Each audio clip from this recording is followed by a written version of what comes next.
És a következő számot küldjük Lengyel Tótiba, a Ligi Józsi Kalamnak sok szeretettel. És kedves családjának fogadja a Tóti fiúktól.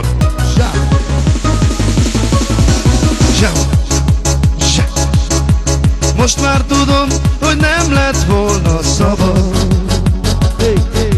szeretni téged és elhinni minden szabad.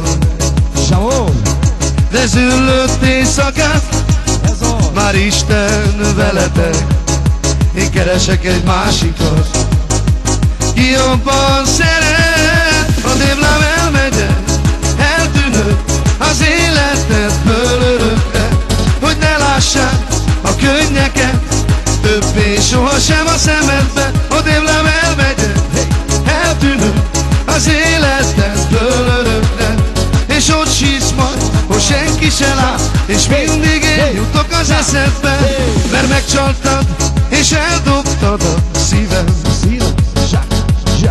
Hazudtad, hogy szeretsz igazán,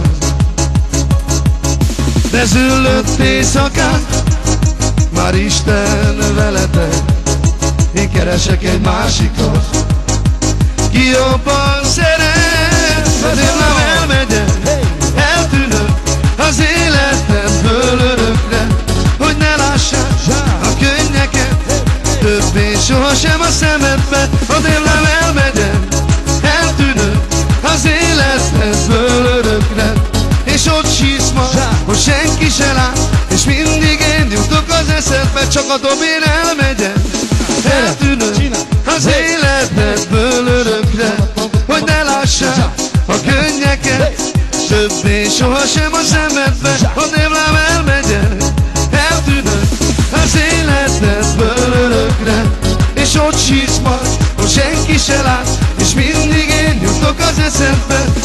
Most már tudom, hogy nem lett volna szabad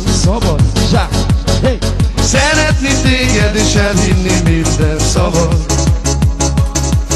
De züllött éjszakát, már Isten veletek, azt hiszem keresek egy másikat, ki jobban szeret. A démlám elmegyek, eltűnök az életedből örökre, hogy ne lássák a könnyeket többé sohasem a szemedbe. A démlám elmegyek, eltűnök az életedből örökre, hogy ne lássák a könnyeket többé sohasem a szemedbe. A démlám elmegyek, eltűnök az életedből örökre, és ott sírsz majd, hogy senki se lát, és mindig én jutok az eszedbe.